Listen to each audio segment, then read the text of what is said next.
Xitoy tajovuzchilari Uyg'urlarni Xitoycha ishlatishga majburlamoqda. Sharqiy Turkistonning Qashqar viloyatidagi oliy maktab professori 9-oktyabr kuni Ündidar topida Xitoycha o'rganish muqimlikqa foydali deb maktub e'lon qilgan. Maktubda har qaysi millat o'qituvchi va o'quvchilarini, shundaqla barliq maktab ishchi xizmatchilarini Xitoy tilida so'zlash, Xitoy tilida aloqa qilishga chaqirgan. Maktubda yana har qanday millatning Xitoy tilida so'zlashi millatlarning o'zaro assimilyatsiya bo'lishining zarur bir asosiy ekanligini, Xitoy tilini o'rganish bo'lsa, har millat xalqining milliy ideologiyasini aks ettirib berdiganligini, Xitoy tilini o'rganish ijtimoiy muqimlikning kapolati ekanligini o'tirg'a qo'ygan. Maktubda o'qituvchilarga Xitoy tili darsligini ishlatishga ilhom berish bilan bir vaqtda o'qituvchilar doskaga xat yozganda, topshiriq tekshirganda Xitoy tili ishlatishni asos qilishini, o'quvchilar darsxona topshiriqini ishlaganda yoki xotir yozgandimi Xitoy tili ishlatishni talab qilgan.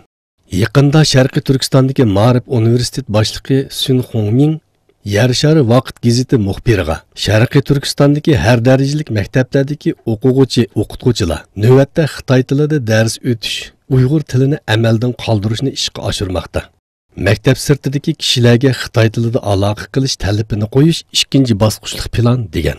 Xitoyning Millatlar universitetidagi professori Shun Gongshan Yer shari vaqt gazeti muxbiriga har qanday millatning Xitoy tilini ishlatish odatini yetildirish Millatlar ittifoqligiga to'hfa qo'shishga foydali. Uyg'urlarning Xitoy tilini o'rganishi terrorchilarga qarshi turishga ilhom berishga foydali degan. Xitoy bilan Amerikaning tor bexatarlik dialogi o'tkazildi.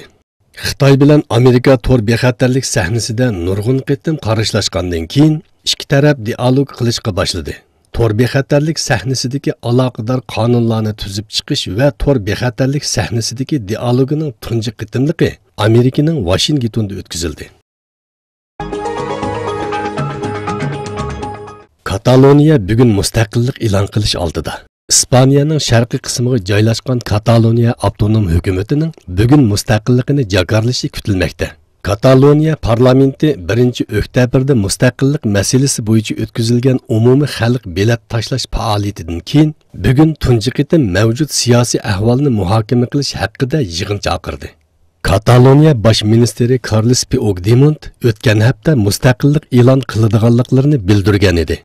Bularga qarata Fransiyaning Yevropa ittifoqi ishlariga mas'ul ministri Natalia Loizo bir taraflama holdagi mustaqillik e'lonini e'tirof qilmaydiganligini bildirdi. U mustaqillik e'lon qilgan taqdirda buning dastlabki natijasining Kataloniyaning Yevropa ittifoqidan chiqib ketish bo'ladiganligini bildirdi.